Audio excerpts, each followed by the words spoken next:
నమస్తే welcome to 69 TV news నేను మానస ముందుగా బులెటిన్ లో హెడ్లైన్స్ చూద్దాం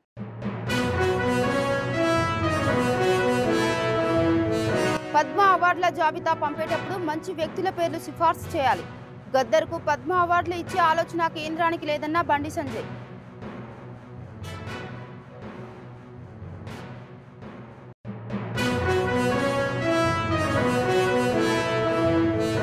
రైతు భరోసా ఒక్కసారి మిస్ అయితే రైతులు గగ్గోలు పెడుతున్నారు ప్రభుత్వం ఇచ్చిన అన్ని హామీలు అమలు చేసిందన్న ఎమ్మెల్యే రాజగోపాల్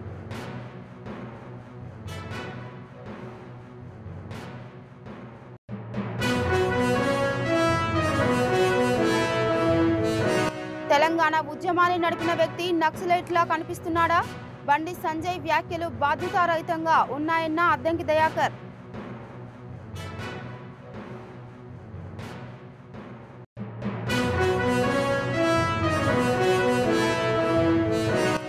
సింగూర్ ప్రాజెక్టును పెద్ద ఎత్తున పర్యాటకులను ఆకర్షించడమే లక్ష్యం పర్యాటకులకు అధునాతన సౌకర్యాలు కల్పించాలన్న మంత్రి దామోదర రాజనరసింహ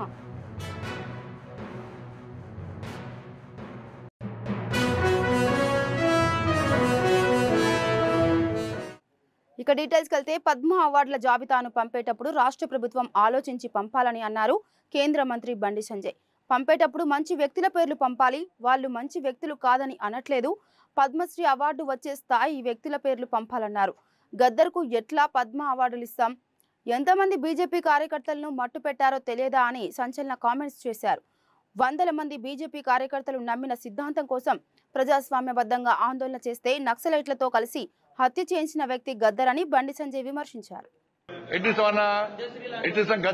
చెప్పండి అని భావజాలమైంది ఎంతమంది భారతీయ జనతా పార్టీ కార్యకర్తలను మర్డర్ చేసిన వ్యక్తులు ఆయన ఎట్టిస్తాం మేము పక్కా అయ్యాం మా కార్యకర్తలను చంపితే మా కార్యకర్తలు చంపిన కార్యకర్తలను పాటలు పాడిన వ్యక్తి గద్దర్ అనేక మంది పోలీసులను ఎన్కౌంటర్ చేసిన విషయంలో గద్దర్ ఎట్లిస్తాం మీరు వంతం ఇస్తామేంటి అవార్డ్స్ భయపడే ప్రసక్తి లేదు వెనుకపోయే ప్రసక్తి లేదు వందల మంది భారతీయ జనతా పార్టీ కార్యకర్తలు నమ్మిన సిద్ధాంతం కోసం భారత్ మాతా కీ జై అని చెప్పి ఆందోళన చేస్తుంటే నక్సల్స్ భావజాలం గద్దర్ మా కార్యకర్తలు హత్య చేయించిండు ఎన్ఐఏ ఎంక్వైరీ చేసింది గద్దర్ గారి మీద అనేక మంది పోలీసులను ఎన్కౌంటర్ పేరుతో మర్డర్ చేసిండు అటువంటి వ్యక్తిని ఏ విధంగా పంపుతారు ఇవాళ యాదాద్రి భువనగిరి జిల్లా చౌటుపల్ మండలం మసీదు గూడెంలో ప్రజాపాలన రేషన్ కార్డులు ఇందిరమ్మ ఇండ్లు ఇందిరమ్మ ఆత్మీయ భరోసా రైతు భరోసా లబ్ధిదారులకు మంజూరు ఉత్తర్వుల పంపిణీ కార్యక్రమంలో పాల్గొని లబ్ధిదారులకు మంజూరు పత్రాలను పంపిణీ చేశారు మునుగోడు శాసనసభ్యులు కోమటిరెడ్డి రాజగోపాల్ రెడ్డి గ్రామాల్లో ప్రజలు ప్రభుత్వాన్ని తిడుతున్నారు కేసీఆర్ ను మెచ్చుకుంటున్నారని రైతు బంధు మధ్యలో ఒకసారి ఆపడం రైతు భరోసాలో ఇచ్చిన హామీ మేరకు కాకుండా కొంత నగదును తగ్గించడంలో రైతులు ఆగ్రహంతో ఉన్నారని ఆసక్తికర వ్యాఖ్యలు చేశారు ఎన్ని అప్పులు చేసి అయినా ప్రభుత్వ పథకాలు అమలు చేస్తామని ఎమ్మెల్యే రాజగోపాల్ రెడ్డి హామీ ఇచ్చారు రైతు బంధు మీకు తెలుసు రైతు భరోసా పేరు మార్చింది రైతు భరోసా కూడా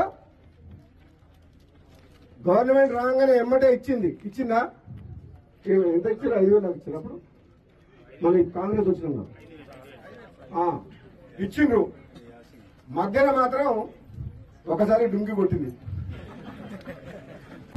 ఒకటే తిడుతున్నారు జనం ఊళ్ళో పోతే ఒకటే తిడుతున్నారు ఏ కేసీఆర్ బాగుండేది ఇస్తారు కాంగ్రెస్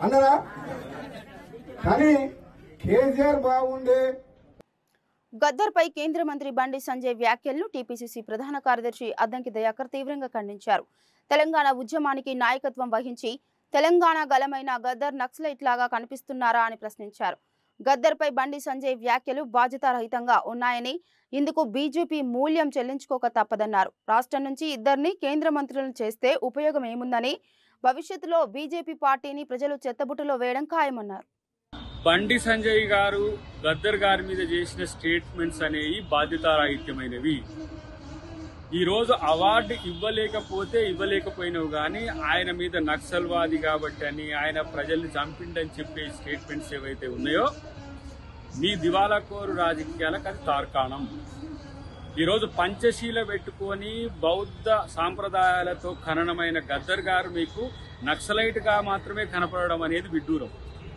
ఇలా దళిత ఉద్యమాలకు పట్టుకొమ్మ ప్రజాస్వామిక ఉద్యమాలకు పట్టుకొమ్మ సాహిత్య ఉద్యమాలకు ఆయన వెన్నెముకగా ఉన్నాడు. ఈ రాష్ట్రంలో తెలంగాణ ఉద్యమానికి నాయకత్వం వహించిన తను మీకు నక్సల్గా కనపడ్డాడు. ఇది ఇలాంటి యొక్క భావదారిద్ర్యంతో బీజేపీ ఉన్నది కాబట్టే ఇంకా ఈ దేశంలో ఇట్లా ఎలగబెడుతున్నారు. మీరు చేసే ప్రకటనల వల్ల తెలంగాణ సమాజానికి కాదు, భారత సమాజానికి అంటూ వచ్చేది ఏం లేదు. మీరు చేస్తున్న రాజకీయ ప్రకటనలు రాజకీయ ప్రయోజనాల కోసం చేస్తున్నవి తప్పితే మరొకటి కాదు. అన్నిటికంటే ముఖ్యంగా మిమ్మల్ని కలిసి భారత రాజ్యాంగాన్ని కాపాడండి, పార్లమెంటుకు అంబేద్కర్ పేరు పెట్టండి, పార్లమెంటు ముందు అంబేద్కర్ విగ్రహం పెట్టమన్నప్పుడు మీకు నక్సల్వాది కనపడ్డా, అంబేద్కరిస్ట్ కనపడలేదా అని చెప్పి ఆలోచించాల్సిన అవసరం ఉంది. ఈరోజు కేవలం రాజకీయ ప్రకటనలకే పరిమితమైన 2 కేంద్ర మంత్రులతో వచ్చింది ఏం లేదు. ఏమిరా బాలరాజు నీ వల్ల అన్నట్టుగానే ఇలా ఉన్నదనేది మా యొక్క అభిప్రాయం. సమతామూర్తి విగ్రహం ఓపెనింగ్కి వచ్చినప్పుడు అక్కడ రామానుజం గారి పాట పాడుకుంటూ ఉన్న గద్దర్ గారు మీకు కనిపించలేదా? దళిత పల్లెలు రోధిస్తుంటే చుండూరు కారంచేడు సంఘటనలు జరిగినప్పుడు దోషి గొంగడి గట్టియాల దళితుల కొరకు పాడినప్పుడు మీకు గద్దర్ గారు కనిపించలేదా? లేదు, తెలంగాణ ఉద్యమంలో తను పాదయాత్ర చేసినప్పుడు, తెలంగాణ ఉద్యమం కొరకు తన రక్తాన్ని చిందించినప్పుడు మీకు తెలంగాణ ఉద్యమకారుడు కనిపించలేదా? గద్దర్ గారి మీద ఇలాంటి బాధ్యతారహితమైన ప్రకటన చేయడం అది బండి సంజయ్ గారి వ్యక్తిగతమా, బీజేపీ పార్టీ విధానమా, లేకపోతే కేంద్ర ప్రభుత్వ విధానమా? లేదు అంటే కేంద్ర ప్రభుత్వంలో ఉన్న హోంశాఖ యొక్క ప్రకటన ఇది తేల్చుకోవాల్సిన అవసరం ఉంది. ఆపరేషన్ కగార్లో మీరు కంగారు పడుతూ ఇలా గద్దర్ గారి మీద చేసిన స్టేట్మెంట్స్కు డెఫినెట్గా మూల్యం చెల్లించుకుంటారు. ఇప్పుడు రాష్ట్ర ప్రభుత్వం మేము అధికారికంగా ఆయన యొక్క జయంతిని 31వ తారీఖు నాడు చేస్తున్నాం. ప్రభుత్వమే నేరుగా చేస్తున్నది. ప్రభుత్వం సరైన వ్యక్తులను ఇవ్వలేదు అని చెప్పి, ఎలిజిబిలిటీ ఉన్న వాళ్ళని ఇవ్వలేదని చెప్పి మాట్లాడడం అనేది సిగ్గుచేటు.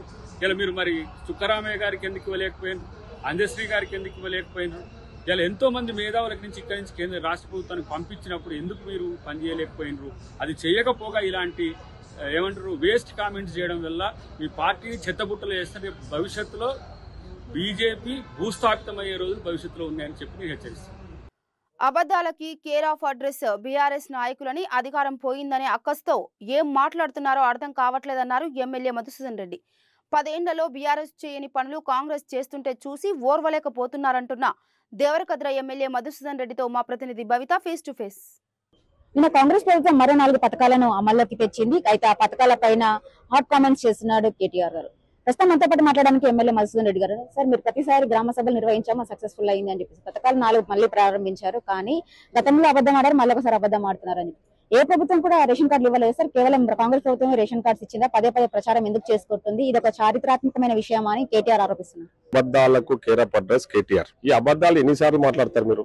ఎన్నిసార్లు తప్పుడు ప్రచారాలు చేస్తారు? అరే, మీకు అధికారం పోయిందని అక్కస్తో ఫ్రస్ట్రేషన్ లా మీరు ఏం మాట్లాడుతున్నారో, మీరు రోజుకి ప్రభుత్వానికి పెద్ద ఎత్తున ఆదరణ లభిస్తా ఉంటే మీరు ఫ్రస్ట్రేషన్ లా అది తట్టుకోలేక ఏది నోటికి వస్తే అది మాట్లాడే ప్రయత్నం చేస్తా ఉన్నాడు ఈరోజు కేటీఆర్ అనే వ్యక్తి. ఇన్ని తప్పులు చేసినా, ఇన్ని ప్రజలు మీకు ఇంత బుద్ధి చెప్పినా మీరు బుద్ధి తెచ్చుకోకుండా కనీసం ఇప్పుడైనా మీరు గ్రామ సభలకు వస్తే తెలుస్తుండే ఎంత పెద్ద ఎత్తున గ్రామ సభలు సక్సెస్ అయినాయి.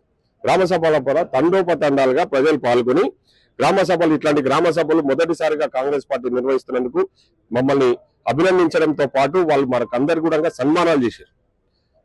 మీరున్న 10 ఏళ్ల కాలంలో మీరు ఒక్క గ్రామ సభ నిర్వహించలే. ఒక రేషన్ కార్డు ఇవ్వని మాట వాస్తవం. మీరు ఇచ్చిన 40,000 కార్డులు కూడా రీప్లేస్ చేశారు అంతే తప్ప మీరు కొత్తగా ఒక రేషన్ కార్డు ఇవ్వలే. ఏ ఊర్లో పోయి అడిగినా వాళ్ళే చెప్తా ఉన్నారు, నేను చెప్పడం కాదు. నేను ఈరోజు గ్రామ సభలలో నా నియోజకవర్గం దాదాపు 25 గ్రామాలలో పాల్గొన్నా. ఏ గ్రామం పోయి అడిగినా మాకు రేషన్ కార్డు రాలేదనుకున్నాం. నిన్న మేము లాంచ్ చేసినప్పుడు కూడా పెద్ద ఎత్తున మేము 4 పథకాలలో ఎక్కువ మటుకు రెస్పాన్స్ ఇస్తున్నది రేషన్ కార్డుల విషయంలో. ఎందుకంటే మీరు అట్లా ఆ విధంగా మోసం చేసిరు. ఈరోజు ప్రజలు మేము చేసిన పనిని మెచ్చుకుంటున్నారు కాబట్టి అది తట్టుకోలేక నువ్వు ఏవేవో మాట్లాడుతున్నావు. ఇంత ఫ్రస్ట్రేషన్ ఉంటే ఎట్లా? అధికారం అనేది నీ సొంతం అనుకున్నావు, కానీ అది పోయే వరకే ఫ్రస్ట్రేషన్లకు వచ్చేసి ఏం మాట్లాడుతున్నారో మీకు అర్థం కాకుండా అడ్డగోలుగా ఏదో పాత విషయాలను, ఇంకో పాత ఛాలెంజ్లను తీసుకొచ్చేసి మీ మామ మీ బావ ఒక దిక్కు నీవో దిక్కు అంటే పని లేక తిరుగుతున్న వ్యక్తులు ఉంటారు కదా, ఆ టైపు మీరు వ్యవహరిస్తున్న తీరును చూస్తుంటే ప్రజలు అసహించుకుంటారు మిమ్మల్ని. మీరు హరీష్ రావుకి ఒక సవాల్ విసిరారు, మీరు నిజంగానే ప్రాజెక్టులు పూర్తి చేస్తే తడిబత్తలుతున్నారు అని. గవర్నమెంట్ అనేది ఒక కంటిన్యూషన్ ప్రాసెస్. మీకంటే ముందున్న ప్రభుత్వాలు ప్రాజెక్టులు స్టార్ట్ చేస్తాయి, మీరు వాటిని పూర్తి చేసి స్టార్ట్ చేస్తారు. ఇప్పుడు మీరు కంటిన్యూషన్ చేసేది నెక్స్ట్ వచ్చిన వాళ్ళు కాదు. ఎందుకు సార్ మరి వాళ్ళను ప్రతిసారి మీరు ఏం చేశారని చెప్పేసి? అదే చెప్తా ఉన్నా తల్లి, ఇప్పుడు వాళ్ళు అర్థం చేసుకోవాలి కదా. అది ఆ విషయం ఏమన్నా ఆయన మేము పూర్తి చేసినామంటున్నా. గవర్నమెంట్ అనేది మీ క్వశ్చన్ లోనే ఆన్సర్ ఉంది. గవర్నమెంట్ అనేది కంటిన్యూషన్ ప్రాసెస్ కదా. మేము పూర్తి చేసిన ప్రాజెక్టులలో మీరు లాస్ట్ కి వచ్చేసి వాటికి మేము పూర్తి చేసామని మీరు కూడా అదే చెప్తున్నారు. చెప్తా ఉన్నా నేను, అదే చెప్తున్నా. కట్టిన ప్రాజెక్టులు కాంగ్రెస్ కట్టింది. కల్వకుర్తి లిఫ్ట్ ఇరిగేషన్ కాంగ్రెస్ కట్టింది, జూరాల కాంగ్రెస్ కట్టింది, నెట్టంపాడు కాంగ్రెస్ కట్టింది, భీమా ఫేజ్ 1 ఫేజ్ 2 కాంగ్రెస్ కట్టింది, కోయిల్ సాగర్ కాంగ్రెస్ కట్టింది.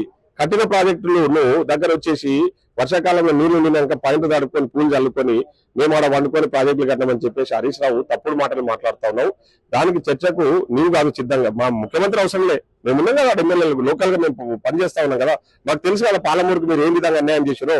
దాని మీద చర్చిద్దాం రండి. నీ ఓడిపోయిన ఎమ్మెల్యేలను, ఓడిపోయిన మంత్రిని నీవు అందరు కలిసి చర్చకు రండి, మేము వాడు సిద్ధంగా ఉంటాం. దానికోసమే ఛాలెంజ్ చేయడం జరిగింది. ఊకే నోరు ఉంది కదా అని చెప్పేసి ఏదో మాటలు వస్తాయని చెప్పేసి అడ్డగోలుగా మాట్లాడి ప్రతి దానికి కౌంటర్ ఇవ్వాలనే ఆలోచనతో ఈ రోజు హరీష్ రావు కేటీఆర్ ప్రయత్నం చేస్తా ఉన్నారు. మీరు నిజంగా ఇప్పట్లో మీకు అట్లాంటి అవకాశాలు కూడా లేవు. మీరు మర్చిపోనిగా ప్రజలు మిమ్మల్ని మర్చిపోతున్నారు. బీఆర్ఎస్ అనేది భవిష్యత్తులో ఉండదు ఈ రాష్ట్రంలో.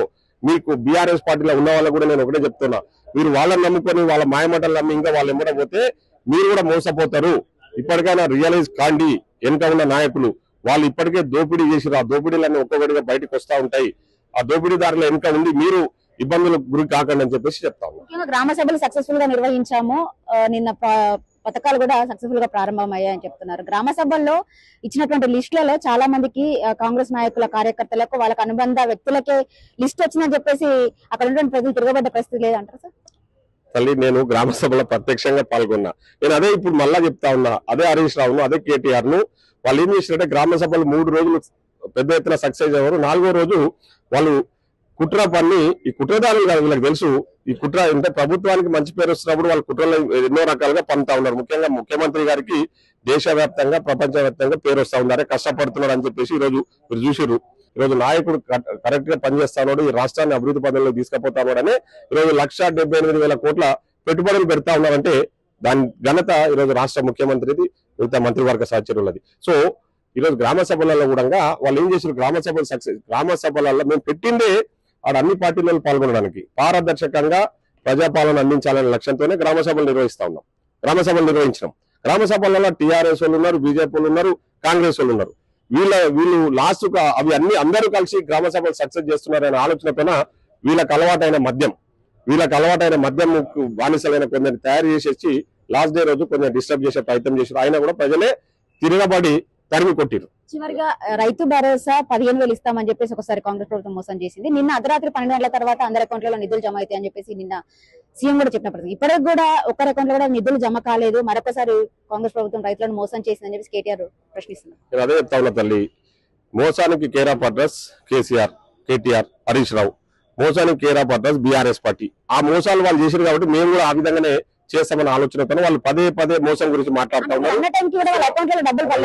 నేను చెప్పండి, నేను అదే చెప్తా ఉన్నా కదా, ఏదైనా ప్రోగ్రామ్ లాంచ్ అయినప్పుడు మీరు మొదటగా 1 ఎకర్, ఇప్పుడే మాకు మెసేజెస్ వస్తా ఉన్నాయి, 1 ఎకర్ ఫస్ట్ వేస్తా ఉన్నారు. నిన్న ఆదివారం అంత పూర్తి కూడా ఇంగిత జ్ఞానం లేకుండా వాళ్ళు మాట్లాడితే మేమేం చేయగలుగుతాం? హాలిడే ఉంటుంది కదా, బ్యాంకర్స్ హాలిడే ఉంటుంది, ఆఫీసర్స్ హాలిడే ఉంటుంది, సండే కదా, నిన్న ఆదివారం కదా. ఆ ఇంగిత జ్ఞానం కూడా లేకుండా ప్రతి దానికి ఏదో ఒక వంక పెట్టి ఏదో ఒక పేరు పెట్టేసి వాళ్ళు మాట్లాడుతూ ఉన్నారు. అయినా కూడా వాళ్ళు ఏదో పగటి కళలు అంటా ఉన్నారు, మాకేదో లోకల్ బాడీలో కొన్ని సీట్లు వస్తాయని. కొన్ని కాదు, 0 సీట్లు వస్తాయి.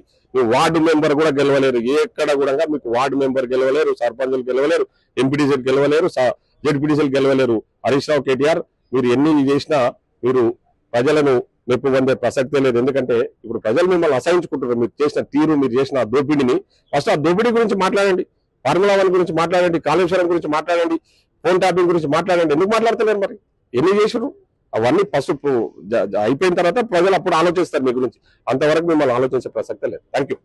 గ్రామ సభలు సక్సెస్ఫుల్ గా కొనసాగించాము, అక్కడ ఎలాంటి ఇబ్బందులు కూడా తలెత్తలేదు. కావాలని బీఆర్ఎస్ పార్టీ రాజకీయంగా కుట్ర చేయాలని చెప్పేసి ఇవన్నీ క్రియేట్ చేస్తుందని చెప్పేసి మధుసూదన్ రెడ్డి చెప్తున్న పరిస్థితి కనబడుతుంది. కనీస ఇంగిత జ్ఞానం లేకుండా బీఆర్ఎస్ వాళ్ళు మాట్లాడుతున్నారు. నిన్న ఆదివారం బ్యాంకులకు సెలవు ఉంటాయనే విషయం కూడా గ్రహించకుండా కావాలని చెప్పేసి ఆరోపణలు చేస్తున్నారని కూడా వాళ్ళు ఆరోపిస్తున్న పరిస్థితి కనబడుతుంది. కెమెరా పర్సన్ శ్రీకాంత్, బయట 6 టీవీ, హైదరాబాద్. రాష్ట్ర వైద్య ఆరోగ్య శాఖ మంత్రి దామోదర రాజనరసింహ సంగారెడ్డి జిల్లా పుల్గల్ మండలంలోని సింగూరు ప్రాజెక్టును పర్యాటకంగా అభివృద్ధి చేయడానికి క్షేత్రస్థాయి పర్యటన చేశారు. పర్యాటకుల సౌలభ్యం కోసం 50 సీట్ల సామర్థ్యంతో నడిచే 2 అధునాతన బోట్లు, స్పీడ్ బోట్స్లను ఏర్పాటు చేయాలన్నారు. సింగూరు ప్రాజెక్టుకు పెద్ద ఎత్తున పర్యాటకులను ఆకర్షించడమే లక్ష్యంగా మాస్టర్ ప్లాన్, రోడ్ మ్యాప్ను రూపొందించాలని మంత్రి టూరిజం, ఇరిగేషన్, R&B శాఖల అధికారులను ఆదేశించారు.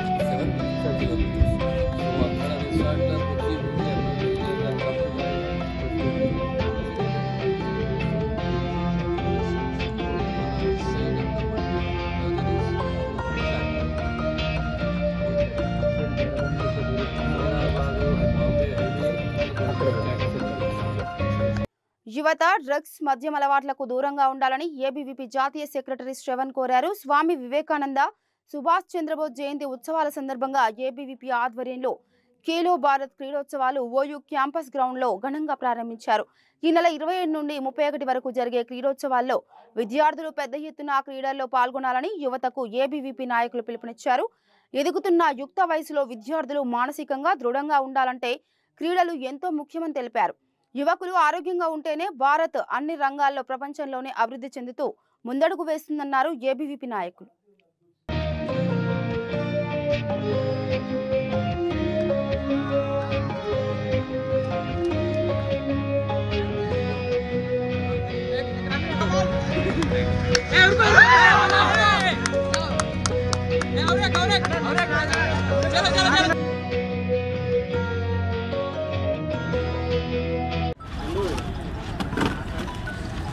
అందరికీ నమస్తే. ఉస్మానియా యూనివర్సిటీ శాఖ ఏబీవీపీ ఆధ్వర్యం అఖిల భారతీయ విద్యార్థి పరిషత్ ఆధ్వర్యంలో ఏదైతే 27 నుంచి 31 వరకు క్రీడోత్సవం నిర్వహిస్తున్నామో ఇందులో వివిధ రకాల యూనివర్సిటీలోని వివిధ రకాల కళాశాలల విద్యార్థులంతా కూడా వివిధ రకాల గేమ్స్, ఇండోర్ మరియు అవుట్డోర్ గేమ్స్లో దాదాపుగా 30 నుంచి 40 ఒక్కో గేమ్లో 30 నుంచి 40 రిజిస్ట్రేషన్లతో ఈరోజు విద్యార్థులంతా కూడా పాల్పంచుకోవడం జరుగుతున్నది. ఈరోజు మేము విద్యార్థులను ఈ యొక్క ప్రోగ్రామ్ని ముఖ్యంగా ఇనిషియేటివ్ తీసుకోవడానికి ముఖ్య కారణం ఏంటంటే విద్యార్థులంతా కూడా యూనివర్సిటీలో ఉండొచ్చు, ఇంకే విద్యార్థులైనా కూడా ఈరోజు మొబైల్ ఫోన్స్ అంటూ, డ్రగ్స్ అంటూ, మద్యపానం అంటూ ఇలాంటి వాటికి అడిక్ట్ అయ్యేసి వారి యొక్క శరీరాన్ని, వారి యొక్క బుద్ధిని ఇవన్నిటిని కూడా దృఢంగా ఉన్న వాటిని కూడా ఈరోజు బలపరచుకోవడం వదిలేసి, గ్రౌండ్లలో బలపరచుకోవడం వదిలేసి వాళ్ళు నిదృఢంగా తయారయ్యి వారు వీటికి అడిక్ట్ అయ్యి వారి యొక్క జీవితాలను ఖరాబ్ చేసుకుంటున్న సందర్భంలో మనం ఈరోజు ఇలాంటి ఈ యొక్క ప్రోగ్రాంలతో ముందుకొచ్చి వారిని మానసికంగా దృఢంగా ఆరోగ్యంగా ఉంచే విధంగా ఈరోజు మనం ఈ యొక్క ప్రయత్నాన్ని ముందుకు తెచ్చాం. కాబట్టి ఈ యొక్క ప్రయత్నంలో భాగంగా వివిధ రకాల విద్యార్థులందరూ కూడా పాల్గొని ఈ యొక్క కార్యక్రమాన్ని విజయవంతంగా actually Osmani University has taken a good initiative by organizing cricket tournament, in coming days volleyball, kabaddi and even many indoor games have been planned to organize in the coming days. So as all of us know, especially take the situation of the state of Telangana, we can see many of the youth and students are into drugs and other things. So the one of the motto behind this creed also, it's a campaign against the drugs and the addiction to mobile phones and all, because nowadays students are not coming out of their classrooms or even outside their homes because all of them are busy in their phones. Their friendship circle has been reduced. So to make the campus very interactive and interesting, ABVP plan to bring the students to the ground, let them play, let them enjoy, let them make new friends. So this is the main idea behind this creed also 2025. ఇక నాగర్ కర్నూలు జిల్లా అచ్చంపేట నియోజకవర్గంలోని వెల్టూరు గ్రామాన్ని మండల కేంద్రంగా ఏర్పాటు చేయాలని ఎంపీటీసీలు రంగారెడ్డి, గోపిరెడ్డి రఘుపతిరెడ్డి ఆధ్వర్యంలో 14 గ్రామాల ప్రజలు collector Bhagwat Santosh, MLA doctor Vamshi కృష్ణలకు వినతి పత్రం అందించారు. ఈ కార్యక్రమంలో విజయేందర్ రెడ్డి, జగత్ రెడ్డి, దొబ్బటి నిరంజన్, కొంగర సైదులు తదితరులు పాల్గొన్నారు. తయారు చేసి ఇచ్చారండి. నాకు ఇచ్చిన లెటర్ ఉంది కదా, అంత కలెక్టర్ తీసుకుపోయిండు. మళ్ళీ ఒక లెటర్ తీసుకొని వస్తే మీ లెటర్ మీద నేను లెటర్ పెట్టి నాకు తొందర కావాలి, చాలా దూరం నుంచి వస్తున్నా, ఒక మండలం తిరిగి మళ్ళీ ఒక మండలం రావాలి మీరు చెప్పినట్టు. అవును సార్,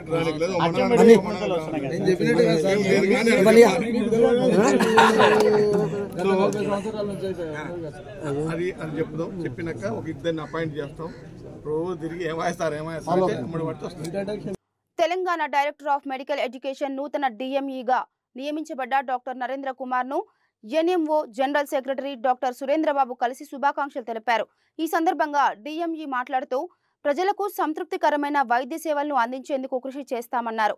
రాష్ట్రంలోని మెడికల్ కాలేజీలు, ప్రభుత్వ దవాఖానాలను బలోపేతానికి కృషి చేసేందుకు ప్రభుత్వం తనపై నమ్మకంతో తొలి రెగ్యులర్ డిఎంఈగా నియమించడం పట్ల ప్రభుత్వానికి ధన్యవాదాలు తెలిపారు.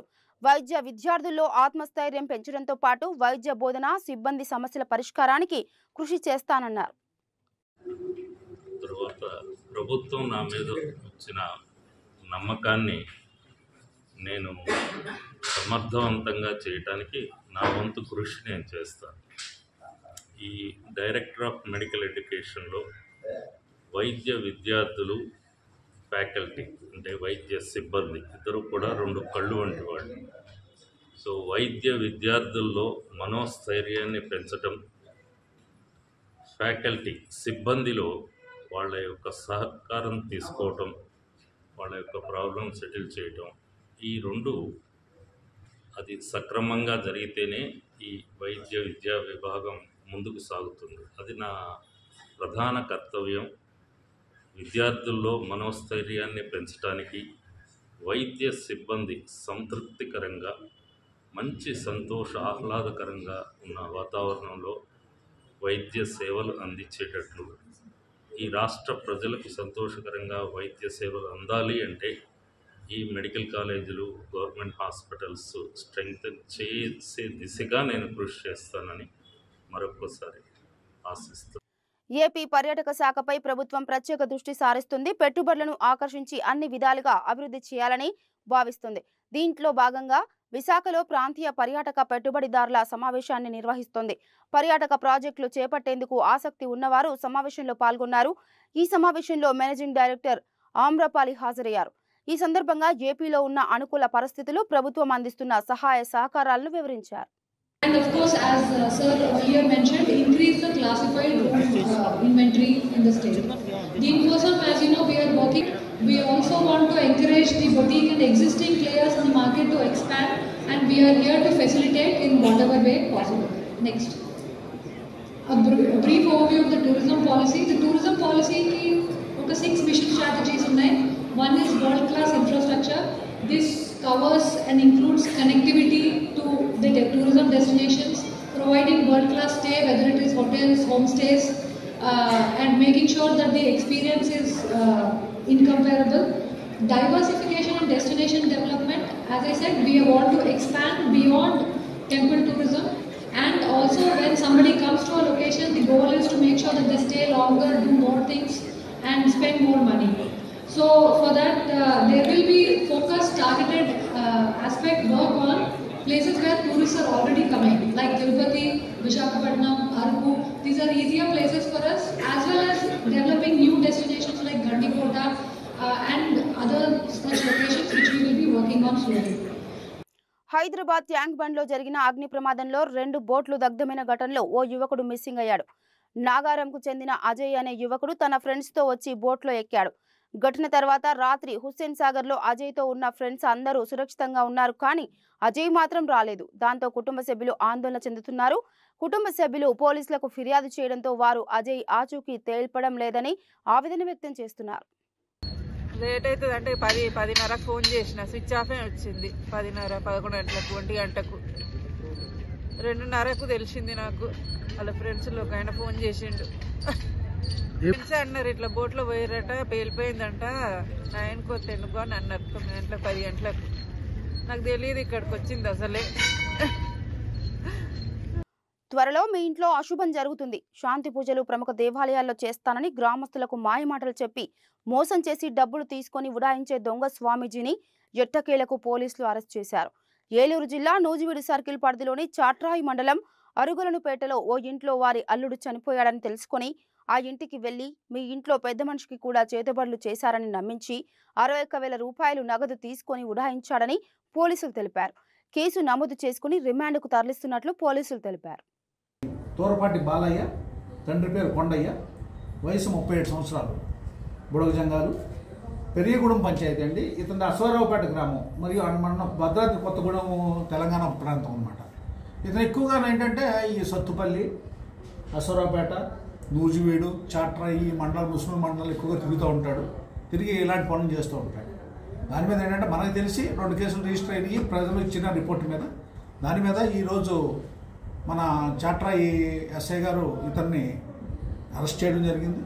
అరెస్ట్ చేసి అతని దగ్గర నుంచి ఏదైతే ఈ యొక్క సొమ్ము బాధితులు పోగొట్టుకున్నారో దాన్ని రికవర్ చేయడం జరిగింది. అది మీ ముందు ప్రదర్శించడం జరుగుతుంది.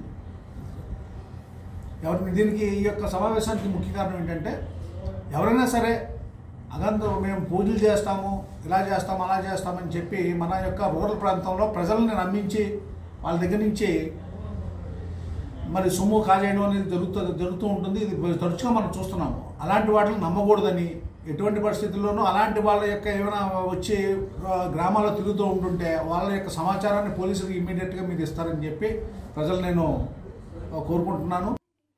గుండెల నిండా దేశభక్తిని నింపుకున్న ప్రవాస తెలుగువారు న్యూయార్క్ తెలంగాణ తెలుగు సంఘం ఆధ్వర్యంలో 76వ గణతంత్ర వేడుకలు జరుపుకున్నారు. స్థానిక హిక్స్ విల్లే హిందూ టెంపుల్లో జరిగిన ఈ వేడుకలకు ముఖ్య అతిథిగా న్యూయార్క్ కాన్సులేట్ జనరల్ నుంచి పబ్లిక్ అఫైర్స్ కాన్సుల్ ప్రజ్ఞా సింగ్ హాజరయ్యారు. ఉత్సవాల్లో పాల్గొని నైటా కుటుంబ సభ్యుల సమక్షంలో జాతీయ జెండా ఆవిష్కరణ చేశారు. పెద్ద సంఖ్యలో హాజరైన తెలుగు వారి మధ్య రిపబ్లిక్ డే వేడుకల్లో పాల్గొనడం చాలా సంతోషంగా ఉందని, అమెరికాలో స్థిరపడిన ప్రతి భారతీయుడి గుండెల్లో దేశభక్తి అణువణువునా ఉంటుందని ఆమె అన్నారు. కార్యక్రమానికి హాజరైన చిన్నారులు దేశభక్తితో కూడిన పాటలు, సాంస్కృతిక కార్యక్రమాలను ప్రదర్శించి అలరించారు.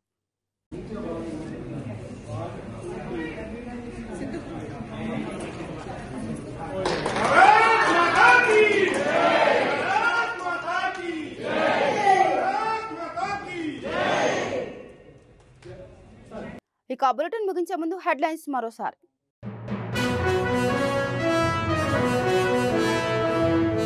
పద్మ అవార్డుల జాబితా పంపేటప్పుడు మంచి వ్యక్తుల పేర్లు సిఫార్సు చేయాలి. గద్దర్కు పద్మ అవార్డులు ఇచ్చే ఆలోచన కేంద్రానికి లేదన్న బండి సంజయ్.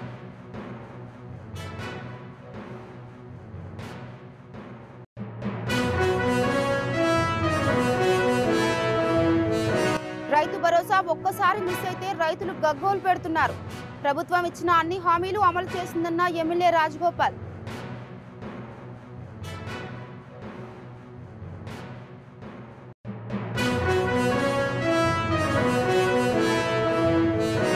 తెలంగాణ ఉద్యమాన్ని నడిపిన వ్యక్తి నక్సలైట్లా కనిపిస్తున్నాడా? బండి సంజయ్ వ్యాఖ్యలు బాధ్యతారహితంగా ఉన్నాయన్న అద్దంకి దయాకర్.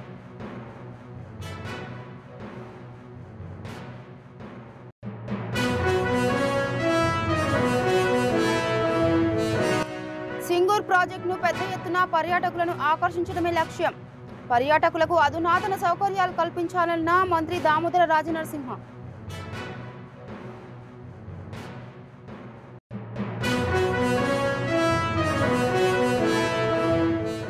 ఇవి బులెటిన్ అప్డేట్స్. మరో బులెటిన్తో మళ్ళీ కలుద్దాం. అంతవరకు చూస్తూనే ఉండండి 69 టీవీ న్యూస్. నమస్తే.